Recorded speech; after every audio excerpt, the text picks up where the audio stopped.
Hi, I'm Lori Grunin, Senior Editor with CNET, and this is the Sony Alpha SLT A35. This is Sony's replacement for the SLT A33, which is the current entry-level model in its SLT line. That's its line of interchangeable lens cameras that have a fixed translucent mirror design.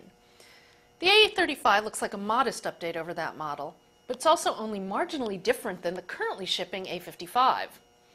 That's probably one reason why the A35 won't be shipping until August, at which point I expect Sony will be ready to announce the replacement for the A55, which will be about a year old in September.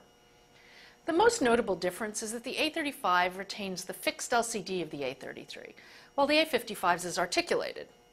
I have to say I am partial to the articulated LCDs. Even though I'm a viewfinder shooter, the LCD occasionally lets me get shots that I wouldn't otherwise have tried. The A55V also had GPS. Otherwise, the design remains pretty similar to the other SLT models, SLR-like but with an electronic viewfinder. It's relatively lightweight for its size, with the same functional, somewhat uninspiring design as the rest of Sony's SLRs.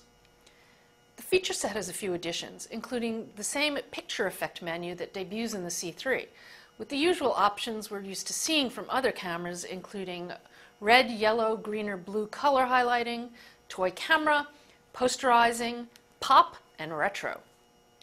Unlike the C3, though, you can't layer the effects together before shooting, and you can't adjust the quality or intensity of the effects like you can with Olympus's models.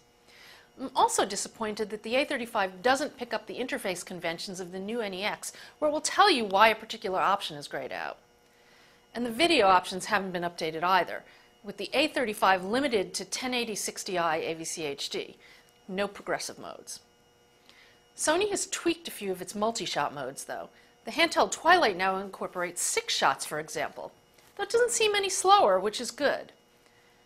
The camera retains all the standard Sony features, like auto HDR and dynamic range optimization, 3D and sweep panoramas. A new telezoom high-speed shooting mode is a digitally zoomed 8-megapixel 7 frame per second burst mode. The standard burst is 5.5 frames per second, which is quite respectable for its class.